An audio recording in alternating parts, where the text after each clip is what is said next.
رب اشرح لی صدری ویسر لی امری واحلل عقدۃ من لسانی یفقہوا قولی اعوذ باللہ من الشیطان الرجیم بسم اللہ الرحمن الرحیم۔ الحمد للہ، اللہ کا شکر ہے جس نے ہمیں قرآن مجید پڑھنے اور سمجھنے کا موقع عطا فرمایا۔ قرآن مجید کا پڑھنا، سمجھنا اور پڑھانا دنیا کے سب کاموں میں سے بہترین کام ہے۔ اللہ کے رسول صلی اللہ علیہ وسلم نے ارشاد فرمایا، خیرکم من تعلم القرآن وعلمہ، بہترین ہے تم میں سے وہ لوگ جو قرآن سیکھیں اور سکھائیں۔ لہٰذا اس کا مطلب ہے کہ جو قرآن کے طالب علم ہیں، جو قرآن پڑھتے ہیں، جو سکھاتے ہیں، سیکھتے ہیں، تو وہ اللہ کی نظر میں بہترین لوگ ہیں۔ الحمدللہ۔ تو چلیں آج شروع کرتے ہیں 5واں پارہ انشاءاللہ۔ اعوذ باللہ من الشیطان الرجیم بسم اللہ الرحمن الرحیم۔ والمحصنات من النساء الا ما ملكت ایمانکم کتاب اللہ علیکم واحل لکم ما وراء ذلکم ان تبتغوا باموالکم محصنین غیر مسافحین فما استمتعتم به منهن فآتوهن أجورهن فريضة ولا جناح عليكم فيما تراضيتم به من بعد الفريضة إن الله كان عليما حكيما۔ جیسے چوتھے پارے کے اختتام پہ ہم نے محرمات کی تفصیل پڑھی تھی۔ اب اس کا آغاز 5ویں پارے کا محرمات کی تفصیل کے بعد اس طرح سے ہوتا ہے کہ شادی شدہ عورتوں سے کوئی دوسرا شخص نکاح نہیں کر سکتا۔ شادی کے وقت عورتوں کا مہر خوش دلی کے ساتھ تحفتاً ادا کیا جائے۔ شادی کا مقصد عفت و حیا کی حفاظت ہے اور نہ صرف خواہش نفس کی تسکین۔ بے شک اللہ تعالیٰ علیم ہے اور حکیم ہے، اور اگر کوئی آدمی شادی کے لیے وسائل نہیں رکھتا تو بھی اس کو عصمت و عفت کی زندگی گزارنی چاہیے۔ اگر کوئی خود پر قابو نہ رکھ سکے تو لونڈیوں سے نکاح کر لے، مہر کی ادائیگی کی شرط کے ساتھ، کیونکہ سب انسان برابر ہیں۔ اب لونڈیوں کے حکم کے بارے میں یہ اس وقت کے لحاظ سے بہت انقلابی حکم تھا، جبکہ غلامی عام تھی اور غلاموں اور لونڈیوں کو انسان ہی نہیں سمجھا جاتا تھا اور ان کا سخت استحصال کیا جاتا۔ اسلام نے ہر ایک کو برابر کے حقوق دیے، انسانیت کو ان کے مرتبے کے لحاظ سے حقوق دلوائے۔ اور پھر اللہ سبحانہ و تعالیٰ فرماتے ہیں، یرید اللہ لیبین لکم، کہ اللہ سبحانہ و تعالیٰ ارادہ رکھتے ہیں کہ وہ بیان کریں، وہ وضاحت کریں ہر بات کی، ہر قانون کی۔ اور اس کے آگے یرید اللہ ان یخفف عنکم، اور اللہ تعالیٰ چاہتے ہیں کہ وہ تم سے ہٹا دیں، تم سے ہلکا کر دیں۔ وَخُلِقَ الْإِنسَانَ ضَعِيفًا، اور انسان بہت کمزور پیدا کیا گیا ہے۔ اب یتیموں، عورتوں اور غلاموں کے بارے میں ان انقلابی احکامات نے معاشرے میں ہلچل پیدا کر دی، اور اہل کتاب اور منافقین نے ان اصلاحات کے بارے میں بہت بڑا پروپیگنڈا شروع کر دیا، اس لیے کہ ان اصلاحات کی وجہ سے ان کی سرداریت اور ان کی حکمرانی اور رعب و دبدبہ کم ہو رہا تھا، اور ان کے اس پروپیگنڈے سے کمزور ایمان والے مسلمان شکوک میں مبتلا ہو رہے تھے۔ اللہ تعالیٰ مسلمانوں کو یاد دہانی کروا رہے ہیں کہ ان کو انبیاء کی وراثت منتقل ہو رہی ہے، اس لیے ان کو شکر گزار رہنا چاہیے اور ان منافقت کے ہتھ کنڈوں میں نہیں آنا چاہیے۔ انسان کمزور ہے، اس لیے اللہ سبحانہ و تعالیٰ تسلی دیتے ہیں کہ خود غرض اور مغرور لیڈر جو اپنی خواہشات کی پیروی کر رہے ہیں، وہ چاہتے ہیں کہ مسلمان ان احکامات اور اصلاحات سے پھسل کر پہلے اندھیروں میں چلے جائیں تاکہ یہ جہالت میں ہی رہیں اور ان منافقین کے مفادات محفوظ رہ سکیں۔ اور پھر آپ غور کرتے چلے جائیں کہ کس طرح اللہ تعالیٰ کردار سازی کر رہے ہیں مسلمانوں کی، کیونکہ وہ منافقین کے، یہود کے دلوں کا بھید جانتے ہیں، لیکن کمزور مسلمان ان کے دلوں کے بارے میں، منافقین کے اندر کیا چل رہا ہے، کچھ نہیں جانتے تھے۔ اس لیے اللہ تعالیٰ احکامات کا نزول کرتے جا رہے ہیں اور فرماتے ہیں، ان تجتنبوا کبائر ما تنہون عنہ نکفر عنکم سیئاتکم وندخلکم مدخلا کریما۔ سوسائٹی کی بہتری کے لیے ایک اور حکم، ایک اور بڑی خوشخبری کہ اگر انسان بڑے گناہوں سے بچے گا تو اللہ تعالیٰ چھوٹے چھوٹے گناہ خود معاف فرما دیں گے۔ سبحان اللہ، کہ اگر کبیرہ گناہوں سے انسان بچتا رہے تو صغیرہ اللہ تعالیٰ خود معاف فرما دیں گے۔ اور پھر اللہ سبحانہ و تعالیٰ فرماتے ہیں وَلَا تَتَمَنَّوْا مَا فَضَّلَ اللَّهُ بِهِ بَعْضَكُمْ عَلَى بَعْضٍ لِلرِّجَالِ نَصِيبٌ مِّمَّا اكْتَسَبُوا وَلِلنِّسَاءِ نَصِيبٌ مِّمَّا اكْتَسَبْنَ وَاسْأَلُوا اللَّهَ مِن فَضْلِهِ إِنَّ اللَّهَ كَانَ بِكُلِّ شَيْءٍ عَلِيمًا۔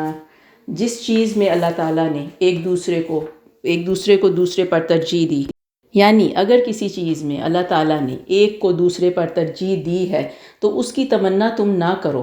مردوں کو بھی حصہ ملے گا، یعنی مرد کا حصہ جس طرح عورت سے زیادہ ہے، یہ اس کے بارے میں حکم آ رہا ہے کہ مردوں کو حصہ ملے گا اس میں سے جو انہوں نے کمایا، اور عورتوں کو بھی حصہ ملے گا اس میں سے جو انہوں نے کمایا، اور اللہ سے اس کے فضل میں سے حصہ مانگو، بے شک اللہ تعالیٰ ہر چیز سے باخبر ہے۔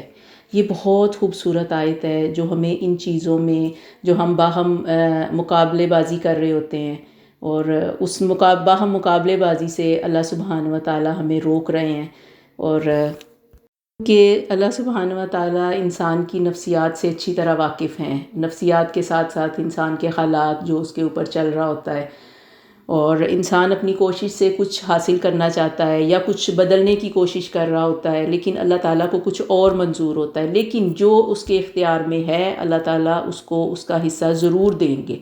اور کچھ ایسی باتیں کہ جو انسان اپنی کوشش سے کرنے کی کوشش کرتا ہے، جیسے تخلیق میں تبدیلی اپنی جنس شکل و صورت میں، تو اس سے اللہ سبحانہ و تعالیٰ نے منع فرمایا ہے۔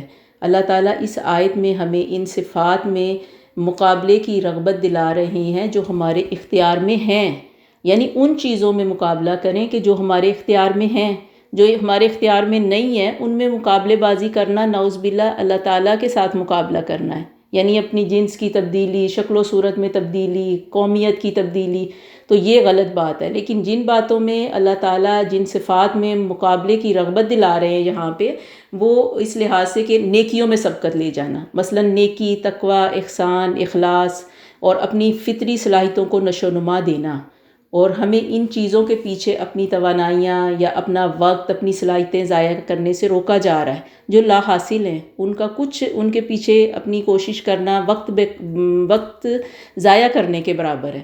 اور پھر اگلی آیت میں اللہ سبحانہ و تعالیٰ فرماتے ہیں الرجال قوامون علی النساء بما فضل اللہ بعضهم علی بعض، کہ مرد قوام ہیں، یعنی گھر میں مرد بڑے ہیں، وہ قوام ہیں، ان کو عورت کے اوپر ایک زیادہ درجہ دیا گیا ہے، اور ایک بہت بڑی مرد کے اوپر قوام بنانے کی وجہ سے ذمہ داری آ جاتی ہے کہ وہ گھر کا کفیل ہے، وہ تمام گھر والوں کی ضروریات پوری کرنا اس کا فرض ہے۔ تاکید کی جا رہی ہے کہ ایک خاندان یا گھر معاشرے کی سب سے چھوٹی اکائی ہے، اور ضرورت ہے کہ اس کو خوش اسلوبی کے ساتھ چلایا جائے اور اس کا کوئی سربراہ ہو، اس لیے مرد کو گھر کا سربراہ بنایا گیا ہے۔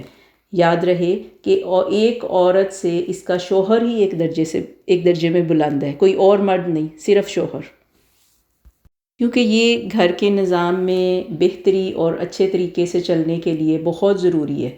میاں بیوی کے الگ الگ حقوق اور ذمہ داریاں بیان کی گئی ہیں، سورۃ بقرہ میں ہم نے پڑھی ہیں، لیکن یہاں پہ قوام بنانے کا مقصد ایک سربراہ ہے، ایک سربراہی کی حاکمیت کو یعنی گھر میں مانا جانا چاہیے۔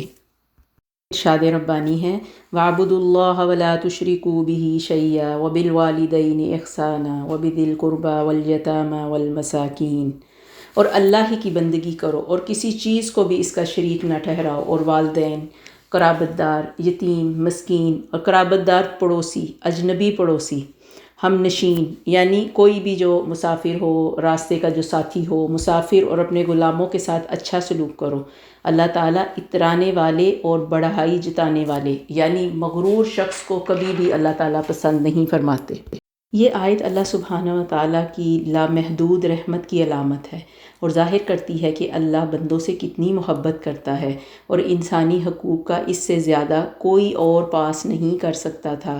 اللہ تعالیٰ کا حق سب سے پہلے ہے، اور صرف اسی کی عبادت اور اطاعت، اور ہر قسم کے شرک سے اجتناب۔ جو لوگ اللہ کا حق ادا کرنے والے ہوتے ہیں اور اس سے محبت کرتے ہیں، صرف وہی بے لوث انداز سے یعنی لوگوں سے اپنے محبوب اللہ کے بندوں کے حقوق ادا کروا سکتے ہیں۔ اللہ سبحانہ و تعالیٰ کے ساتھ ساتھ ہر وہ شخص جو ہماری زندگی میں آتا ہے، جو ہماری زندگی میں موجود ہے، جو اللہ سبحانہ و تعالیٰ نے رشتے بنائے ہیں، وہ ہم پر حق رکھتا ہے کہ ہم اس سے اچھا سلوک کریں، اسے کسی قسم کی کوئی تکلیف نہ پہنچائیں۔ اس آیت میں اللہ تعالیٰ نے نام لے لے کر ہر ایک سے احسان کی تلقین فرمائی۔ سب سے پہلے کہ اللہ کی ذات کے ساتھ شرک نہیں کرنا، صرف توحید کا درس۔ والدین کا سب سے پہلا حق کہ ان سے انتہائی درجے کا اچھا سلوک اور رحم بھرا سلوک کرنا ہے، اور پھر اس کے بعد تمام رشتہ دار، بالخصوص خونی رشتے اور سسرالی رشتے سب سے بہترین سلوک کے حقدار ہیں۔ یتیم جو ہمارے معاشرے کا سب سے کمزور حصہ ہیں، ان کا ذکر رشتہ داروں کے فوراً بعد اللہ کی نگاہ میں ان کی اہمیت ظاہر کر رہا ہے، اور ان کو سب لوگوں کا رشتہ دار ہونے کا اعزاز حاصل ہے، یعنی ان یتیموں کو، اور اسی طرح کا ان سے سلوک بھی ہونا چاہیے۔ اس کے بعد غربا، مساکین، سب سے اچھا برتاؤ، اور پھر پڑوسی کی 3 قسمیں اللہ سبحانہ و تعالیٰ نے بیان کی۔ سبحان اللہ، رشتہ داروں کے بعد سب سے زیادہ حق پڑوسی کا ہے، اور ان میں بھی اگر کوئی رشتہ دار آپ کا پڑوسی ہے تو اس کا حق باقی پڑوسیوں سے پہلے ہے۔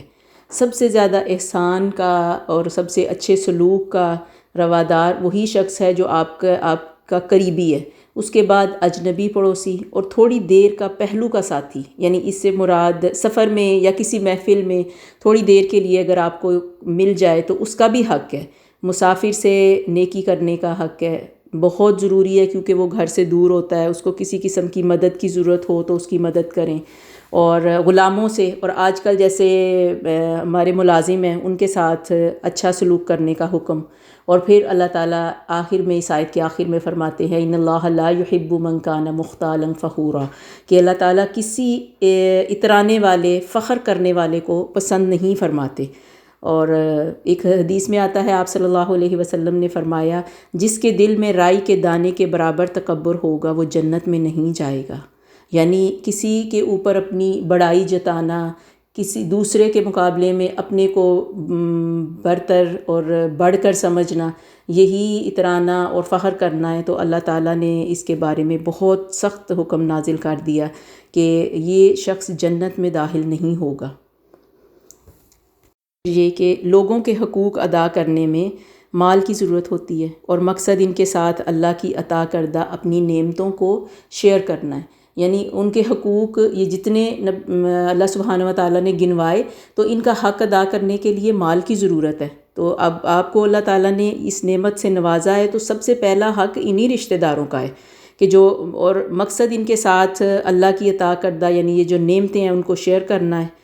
اور اس لیے اگلی آیات میں اللہ سبحانہ و تعالیٰ یہی فرماتے ہیں کہ جو بخل کریں گے، یعنی یہ اپنی نعمتیں استعمال کرنے میں، کسی کو اس کا حق دینے میں، پیسہ خرچ کرنے میں بخل کریں گے اور اللہ کے فضل کو چھپائیں گے، یعنی اللہ نے جو انہیں رزق دیا ہے اس کو چھپائیں گے اور کسی کو دیں گے نہیں، تو وَأَعْتَدْنَا لِلْكَافِرِينَ عَذَابًا مُهِينًا، تو ہم نے ان کافروں کے لیے رسوا کن عذاب تیار کر رکھا ہے، یعنی سخت وعید، بخیلی اور تنگ دلی سے خرچ نہیں کرنا۔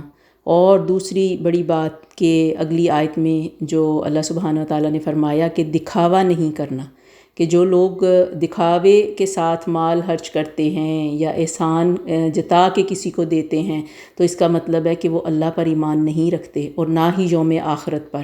تو ایسے لوگوں کو قرآن پاک میں بھی شیطان کا ساتھی کہا گیا ہے کہ یہ لوگ شیطان کے ساتھی ہیں، ان کے دلوں میں بغض ہے اور یہ اپنا بغض کی وجہ سے مال خرچ نہیں کرتے، کسی کو دیتے نہیں ہیں۔ اور اس پر اللہ سبحانہ و تعالیٰ فرماتے ہیں کہ رسول صلی اللہ علیہ وسلم مسلم امت پر قیامت کے روز گواہی دیں گے کہ آپ نے پوری ذمہ داری سے اللہ کا پیغام پہنچایا، اور اللہ لوگوں کے درمیان فیصلہ کرے گا کہ انہوں نے کہاں تک ان کی بات مانی۔ کفار اور منکرین اس دن شرمندہ اور خوفزدہ ہوں گے۔ اب آگے پھر یا ایھا الذین آمنوا لا تقربوا الصلاۃ وانتم سکارا، کہ اے لوگو جو ایمان لائے ہو، یہ ایمان والوں سے خطاب ہے، یہ ہم سے خطاب ہے، تمام مسلمانوں سے، مومنین سے خطاب ہے کہ تم نماز کے قریب نہ جاؤ اگر تم نشے کی حالت میں ہو۔ یہاں تک کہ تم جان لو کہ جو تم کہہ رہے ہو. یعنی جب انسان نشے میں ہوتا ہے تو اس کو نہیں معلوم ہوتا کہ وہ کیا کر رہا ہے یا کیا کہہ رہا ہے. تو نشے کی حالت میں نماز کے قریب نہ جاؤ. اس وقت نماز پڑھو جب تم ہوش کی حالت میں ہو. یہ اس وقت کا حکم ہے کہ جب شراب کی حرمت ابھی نازل نہیں ہوئی تھی. یعنی نہ ہی ناپاکی کی حالت میں نماز کے قریب جاؤ. یا تم میں سے کوئی بیت الخلاء سے آیا ہو تو اس کو چاہیے کہ پہلے وضو کرے. یا تم میں سے کسی نے عورتوں کو چھوا ہو تو اسی آیت میں پھر ساتھ ہی تیمم کے احکامات نازل ہو گئے کہ اگر تم اس وقت پانی نہ پاؤ تو پھر پاک مٹی سے تیمم کرو اور اپنے چہروں اور اپنے ہاتھوں کا مسح کرو. بے شک اللہ تعالیٰ بخشنے والا معاف کرنے والا ہے. اب آگے چلتے ہیں کہ معاشرے کی ترقی اور نشو و نما کے احکام کے بعد مخالفین کے رد عمل کا ذکر ہے. سب سے زیادہ مخالفت کرنے والے یہود اور مدینہ کے امیر اور مرات یافتہ یعنی جو بہت اونچا اپنے آپ کو سمجھتے تھے وہ والے طبقات تھے. یہود کے کچھ جرائم بیان کر کے ان کو خبردار کیا گیا. اب ان جرائم کی تفصیل اس طرح سے ہے کہ انہی آیات میں اللہ تعالیٰ ان جرائم کو کھول رہے ہیں کہ الہامی کتابوں اور صحیفوں میں تحریف کی انہوں نے، ان یہود نے اور ان بڑے بڑے شرفاء جو اپنے آپ کو سمجھتے تھے کہ ہم جیسا بڑا اور شریف اور حکمران کوئی نہیں ہے. الہامی کتابوں اور صحیفوں میں تحریف کرنے والے، رسول صلی اللہ علیہ وسلم کی موجودگی میں توہین آمیز الفاظ کا استعمال، مشرکین کی طرح شرک اور مشرکانہ رسوم و رواج میں مشغولیت، خود کو پاکیزہ اور برگزیدہ سمجھ کر تکبر میں مبتلا تھے اور عربوں کو حقیر سمجھتے تھے. اور اس وجہ سے عربوں کو حقیر سمجھتے کہ عربی رسول یعنی نبی پاک صلی اللہ علیہ وسلم کو وہ نہیں ماننا چاہتے تھے کہ یہ عرب میں کیوں آئے ہیں. اس کے بعد جادو ٹونے اور توہمات جیسی حقیر اور فضول دلچسپیوں میں مگن تھے. مشرکین کو مسلمانوں سے بہتر گردانتے تھے حالانکہ اللہ اور رسولوں کو ماننے والے تھے. یعنی مسلمان اللہ اور رسول کو ماننے والے تھے جبکہ مشرکین ان کو اپنے ساتھیوں کو مسلمانوں سے بہتر جانتے. یہود مسلمانوں سے حسد اور نفرت میں مبتلا تھے کہ آخری نبی ان کی قوم میں کیوں آیا. ان کو اپنے صحیفوں کے مطابق معلوم تھا کہ رسول اور اسلام غالب ہوں گے اور یہ بات ان کے غصے کو اور بھڑکاتی. اللہ مسلمانوں کو بشارت دیتا ہے اور پیشن گوئی فرماتا ہے کہ اللہ تعالیٰ نے اولاد ابراہیم کو کتاب، حکمت اور بڑی حکومت عطا کی. یعنی اولاد ابراہیم مراد یہاں بنی اسماعیل ہیں. اور انہی آیات کے درمیان میں اللہ سبحانہ و تعالیٰ نے ان کو سخت خبر سنا دی، دردناک خبر سنائی کہ ان اللہ لا یغفر ان یشرک بہ ویغفر ما دون ذلک لمن یشاء، کہ اللہ تعالیٰ شرک کو کبھی بھی نہیں بخشیں گے، اس کے علاوہ جو وہ چاہیں گے وہ بخش دیں گے. ومن یشرک باللہ، اور جو کوئی اللہ کے ساتھ کسی کو شریک کرے گا فقد افترا اثما عظیما، تو البتہ اس نے اس پر بہت بڑا بہتان باندھا، بہت بڑا گناہ کا ارتکاب کیا. اس کے ساتھ پھر بنی اسماعیل کے اچھے لوگوں کو جنہوں نے قرآن و سنت کی پیروی کی اور انکار کرنے والوں کو سخت سزا کی وعید سنائی گئی. اچھے لوگوں کو خوشخبری اور انکار کرنے والوں کو سخت سزا کی وعید سنائی. مسلم امت کو حکومت کی بشارت دینے کے بعد ان کو تنبیہ کی گئی کہ بنی اسرائیل کی طرح نہ ہو جانا جن کی امامت اب تمہیں منتقل ہو رہی ہے، اور اب ان کو عدل و انصاف، حق پر قائم رہنے کا علمبردار بن کر کھڑا ہونا تھا. اور پھر جو احکامات اللہ سبحانہ و تعالیٰ کی طرف سے نازل ہوئے وہ مدرجہ ذیل ہیں. مسلمان اپنی امانتیں قابل اور ایماندار افراد کے سپرد نہ کریں، مطلب کہ اپنے اہم کاموں کے لیے اچھے کردار والے لیڈر، افسر اور سب ذمہ دار چنیں. اب یہ ساری کوالٹیز دیکھ لیں کہ اس طرح کے ذمہ دار لوگ چنیں اور پھر ان کے سپرد اپنی امانتیں کریں. ہر معاملے میں لوگوں کو انصاف سے جانیں، اللہ اور اس کے رسول صلی اللہ علیہ وسلم اور اپنے احکام کی اطاعت کرنے میں اللہ تعالیٰ کو ہی محکم بنائیں، اور اپنے کسی بھی فیصلے میں خود کو قرآن اور سنت کی طرف موڑ کے رکھیں. انصاف کے لیے ان تحکموا بالعدل یہ لفظ استعمال کیے گئے کہ عدل کے ساتھ اپنے احکامات جاری کرو، انصاف کرو. ان احکامات کے بعد اللہ سبحانہ و تعالیٰ منافقین کے رویے کا ذکر کرتے ہیں جو اللہ کی حدود سے بچنے کے لیے اپنے مقدمات اور معاملات یہودیوں کی عدالت میں لے جاتے جہاں رشوت اور سفارش چلتی. طاغوت، یہاں طاغوت سے مراد یہود ہیں کہ ان یتحاکموا الی الطاغوت، کہ وہ اپنے فیصلوں کے لیے طاغوت کی طرف جاتے۔ طاغوت سے مراد یہاں یہود سردار ہیں۔ ایمان کا دعویٰ کرنے کے سبب جب ان کو رسول کے پاس معاملات لانے کے لیے کہا جاتا تو اعراض کرتے، اور جب کسی شکل میں آتے تو رسول صلی اللہ علیہ وسلم کے پاس آ کر عذر پیش کرتے کہ وہ یہود کے پاس اچھے ارادے سے جاتے ہیں اور ان سے اچھے تعلقات ہیں، اور اس لیے ایسے کرتے ہیں کہ کوئی فساد برپا نہ ہو۔ تو اللہ سبحانہ وتعالیٰ فرماتے ہیں فَعَارِضْ عَنْهُمْ وَعِدْهُمْ وَقُلْ لَهُمْ فِي أَنفُسِهِمْ قَوْلًا بَلِيغًا۔ آپ صلی اللہ علیہ وسلم کو خطاب کیا جا رہا ہے کہ ان سے اعراض کیجئے، ان سے دور ہو جائیے، ان کو نصیحت کرتے رہیے اور ایسی بات ان کو کہیں کہ جو ان کے دلوں تک پہنچ جائے۔ اور پھر اگلی آیت رسول صلی اللہ علیہ وسلم کی بلند حیثیت کو بیان کر رہی ہے کہ جو لوگ جان بوجھ کر آپ کی نافرمانی کریں گے وہ خسارے میں رہیں گے۔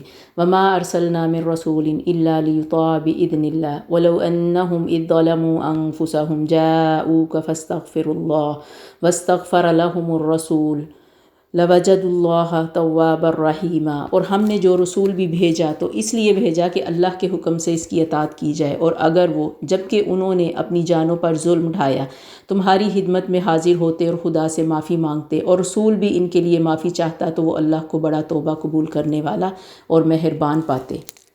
بس نہیں، تیرے رب کی قسم یہ لوگ مومن نہیں ہو سکتے جب تک کہ اپنے جھگڑوں میں تمہیں کو حاکم نہ مانے، اور جو کچھ تم فیصلہ کرو اس پر اپنے دلوں میں کوئی تنگی محسوس کیے بغیر اس کے آگے سر تسلیم ہم کر لیں۔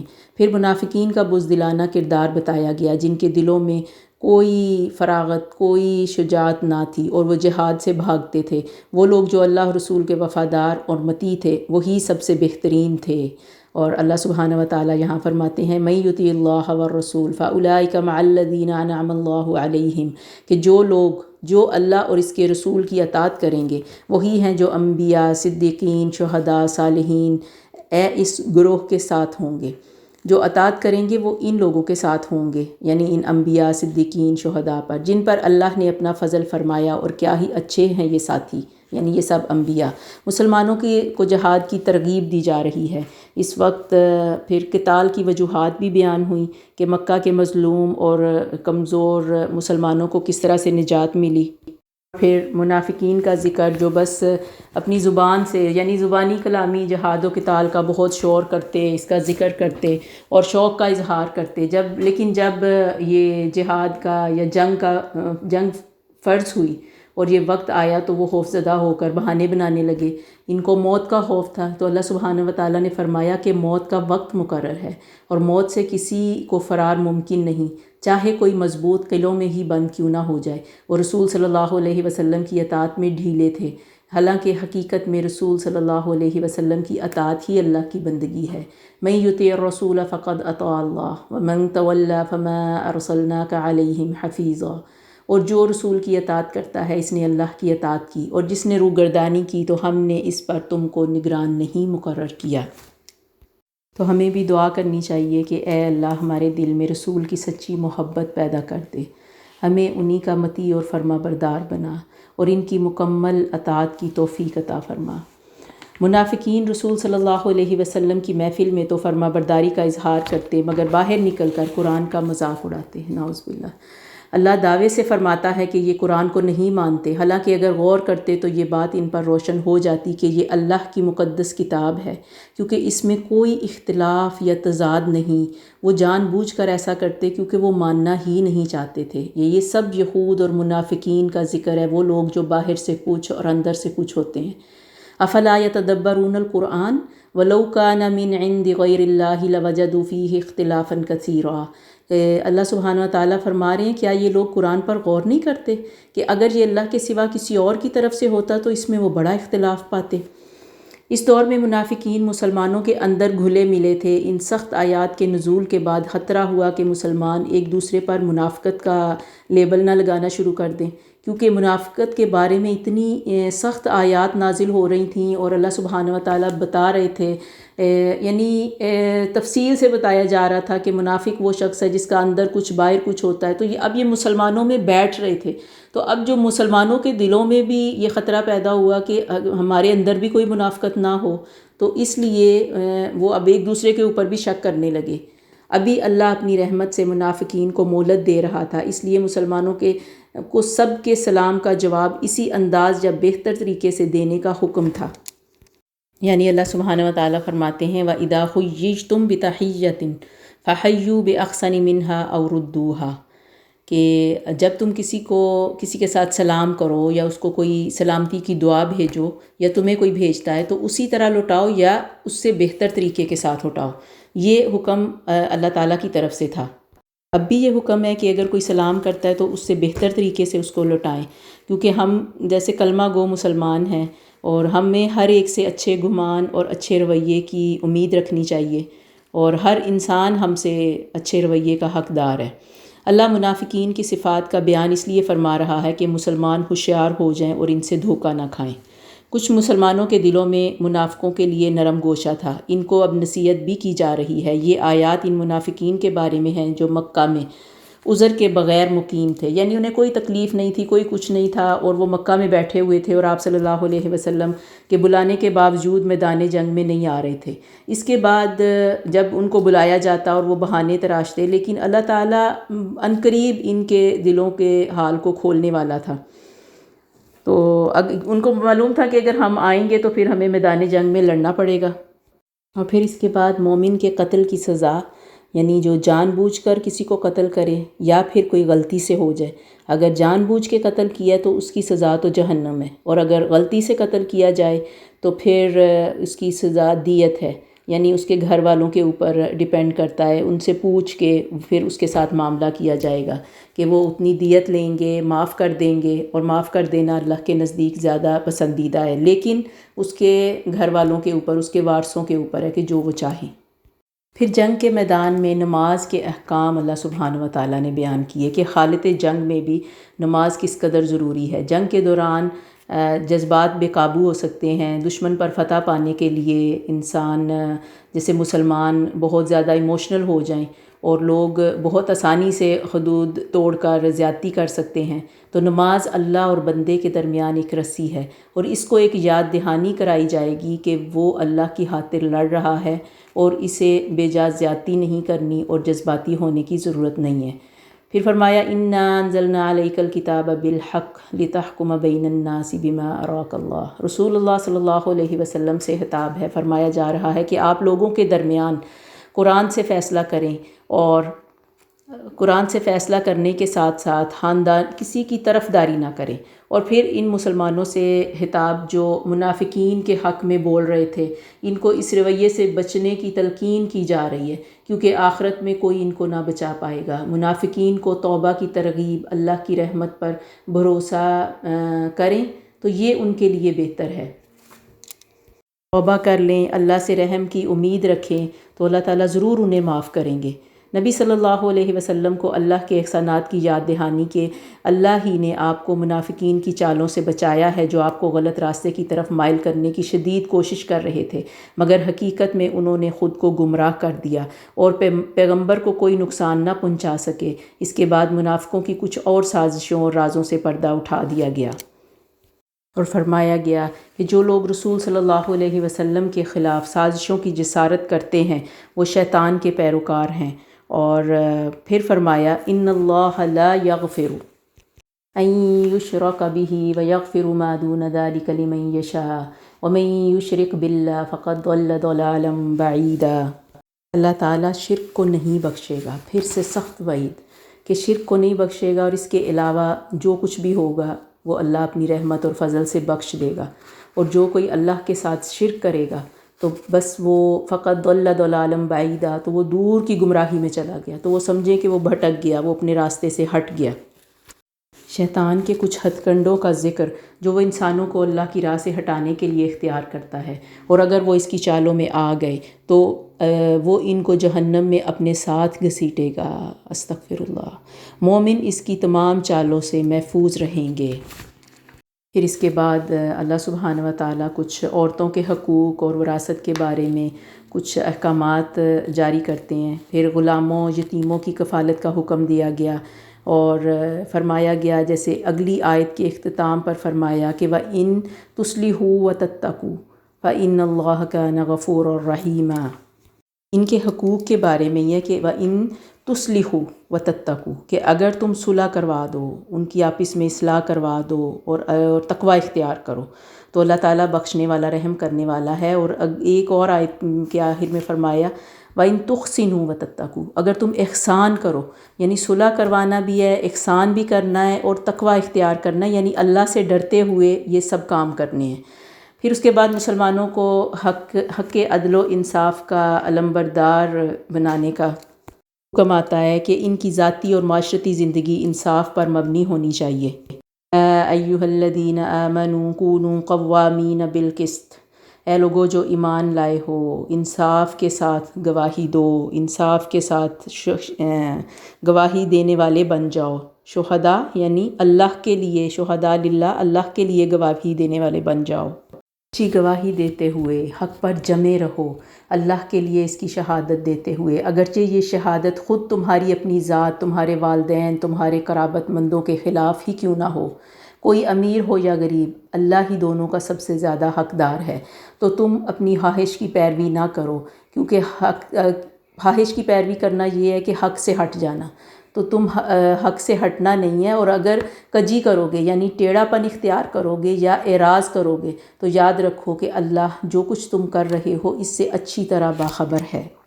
یعنی مسلمانوں کو سچا ایمان لا کر گمراہی سے بچنے کی تلقین کی جا رہی ہے، کیونکہ اس وقت مسلمانوں کے ایمان کمزور ہو رہے تھے، اب یہ کمزور ایمان والوں اور منافقین سے خطاب کیا جا رہا ہے۔ انتہائی سخت آیت کہ ان منافقین نے دین کو کھیل تماشا بنا لیا تھا۔ ان الذین آمنوا ثم کفروا ثم آمنوا ثم کفروا ثم ازدادوا کفرا لم یکن اللہ لیغفر لهم ولا لیہدیہم سبیلا۔ منافقین نے دین کو کھیل تماشا بنا لیا تھا، مذاقاً ایمان لاتے، پھر کفر کرتے، پھر ایمان لاتے، پھر کفر کرتے۔ ان کی اس حرکت کی وجہ سے اللہ تعالیٰ ان کو دردناک عذاب میں مبتلا کرے گا۔ یہ یہود اور مشرکین سے تعلقات رکھ کر عزت کے متلاشی تھے اور یہ نہیں جانتے تھے کہ اصل عزت اللہ ہی کے پاس ہے۔ اور اب یہ بیک وقت یعنی منافقین دو مالکوں یعنی دو حکمرانوں رسول صلی اللہ علیہ وسلم اور کفار دونوں کو خوش کرنے کی کوشش کر رہے تھے۔ تو اس کا کیا مطلب ہے کہ یہ اللہ کو دھوکہ دے رہے تھے، مگر اصل میں وہ دھوکہ خود کھا رہے تھے۔ ان کی نمازیں محض دکھاوا تھیں، کیونکہ دل اللہ کی یاد سے خالی تھے، صرف دکھاوا تھا۔ یہ لوگ ذہنی انتشار میں مبتلا تھے اور صحیح فیصلہ ہی نہیں کر پا رہے تھے، حالانکہ یہ جانتے تھے کہ کتاب اللہ میں اس چیز کا، یہ تورات میں پڑھ چکے تھے کہ اس چیز کا، اس نبی کا، اس امت کا ذکر موجود ہے، لیکن بس بغض اور حسد کی وجہ سے ماننے کو تیار نہ تھے۔ پھر اللہ سبحانہ و تعالیٰ نے بڑی سخت وعید نازل کی اس آیت کے ساتھ کہ ان المنافقین فی الدرک الاسفل من النار ولن تجد لهم نصیرا، کہ منافقین دوزخ کے سب سے نچلے طبقے میں ہوں گے، استغفر اللہ، اور تم ان کا کوئی مددگار نہ پاؤ گے۔ اے اللہ ہمیں منافقت سے بچا۔ ہمیں یہ بہت سخت آیتیں ہیں جو پڑھ کے اور اللہ تعالیٰ کی راہ میں آنے کی اور منافقت سے بچنے کی بہت دعا کرنی چاہیے۔ اور آخر میں اللہ سبحانہ و تعالیٰ فرماتے ہیں إِلَّا الَّذِينَ تَابُوا وَأَصْلَحُوا وَاعْتَصَمُوا بِاللَّهِ وَأَخْلَصُوا دِينَهُمْ لِلَّهِ فَأُولَئِكَ مَعَ الْمُؤْمِنِينَ وَسَوْفَ يُؤْتِ اللَّهُ الْمُؤْمِنِينَ أَجْرًا عَظِيمًا مَا يَفْعَلُ اللَّهُ بِعَذَابِكُمْ إِن شَكَرْتُمْ وَآمَنْتُمْ وَكَانَ اللَّهُ شَاكِرًا عَلِيمًا۔ یعنی منافقت کی سزا کے بعد اللہ تعالیٰ یہ آیت اس لیے نازل فرماتے ہیں کہ البتہ جو توبہ اور اصلاح کر لیں گے اور اللہ کی رسی کو مضبوطی سے پکڑیں گے اور اپنی اطاعت کو اللہ کے لیے خالص کر لیں گے، وہ ایمان والوں کے ساتھی ہوں گے اور اللہ ایمان والوں کو اجر عظیم عطا فرمائے گا۔ اور اللہ تعالیٰ کبھی تمہیں عذاب نہیں دے گا اگر تم نے شکر کیا اور ایمان لائے، اور اللہ تعالیٰ بے حد قدردان اور علم رکھنے والا ہے۔ یعنی اللہ تعالیٰ مسلمانوں کے دلوں کا حال بھی جانتا ہے کہ کون خالص مومن ہے، منافقین کو بھی جانتا ہے کہ ان کا ظاہر کیسا ہے، باطن کیسا ہے، اور وہ کیوں اس طرح کا رویہ اختیار کیے ہوئے ہیں۔ تو بس ہمیں بھی اللہ سبحانہ و تعالیٰ سے دعا کرنی چاہیے کہ اے اللہ ہمیں منافقت سے بچا، ہمیں اپنا مطیع و فرما بردار بنا، ہمارا ظاہر اور باطن ایک جیسا کر دے، آمین۔ وآخر دعوانا ان الحمد للہ رب العالمین۔ سبحانک اللہم و بحمدک نشہد ان لا الہ الا انت نستغفرک و نتوب الیک۔ السلام علیکم ورحمۃ اللہ وبرکاتہ۔